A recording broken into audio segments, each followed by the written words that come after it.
Hello friends, welcome to CSC valley மற்றும் இ-சேவை Tamil Nadu. CSC மற்றும் இ-சேவை ID வைத்திருப்பவருக்கு முக்கிய அறிவிப்பு வெளியே இருக்குங்க. அதாவது பேன் கார்டு அப்ளை பண்ணுறதுல ஏப்ரல் முதல் பல்வேறு புதிய மாற்றங்கள் அமலுக்கு வருது. இப்போ இதை பற்றின மொத்த இன்ஃபர்மேஷன் தான் இந்த வீடியோ பார்க்க போகிறோம். இந்த வீடியோ ஸ்கிப் பண்ணாமல் ஃபுல்லாக பாருங்கள். அது மட்டும் அல்ல, இந்த வீடியோ நிறைய பேருக்கு ஷேர் பண்ணுங்க. ஓகே, அதாவது பேன் கார்டு அப்ளை பண்ணுறீங்க அப்படின்னா உங்களுக்கான அப்டேட் தாங்க. அதாவது பேன் விண்ணப்ப செயல்முறை மாற்றத்தை கொண்டு வராங்க. பேன் அப்ளிகேஷன் நிறையா மாற்றம் இருக்க போது 1 ஏப்ரல் 2026 முதல் இந்த புதிய நடைமுறை அமலுக்கு வருதுங்க.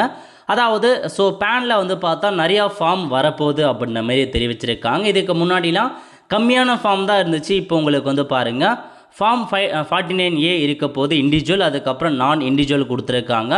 ஃபார்ம் 49AA அப்படின்ற இண்டிவிஜுவல் ஃபார்ம் வரப்போகுது. அதுக்கப்புறம் ஃபார்ம் கரெக்ஷன் ஃபார்ம்லாம் இருக்குது அப்படின்னு சொல்லிட்டாங்க.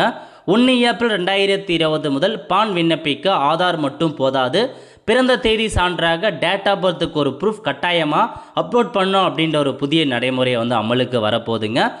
ஏப்ரல் 1 முதல் பான் தொகுதி முழுமையாக மாறும் அப்படின்றத சொல்லியிருக்காங்க.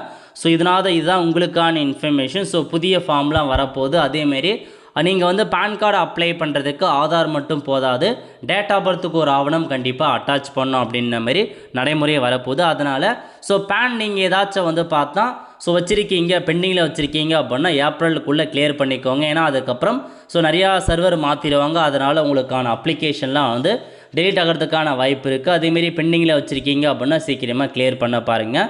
இதுதாங்க உங்களுக்கான இன்ஃபர்மேஷன். புதுசாக நடைமுறை வந்ததுக்கப்புறம் என்னமான மாற்றங்கள் கொண்டு வந்திருக்காங்க அதை குறித்து கண்டிப்பாக நம்ம சேனலில் வீடியோ போடும். அதை பார்த்து நீங்கள் அப்ளை பண்ணிக்கோங்க.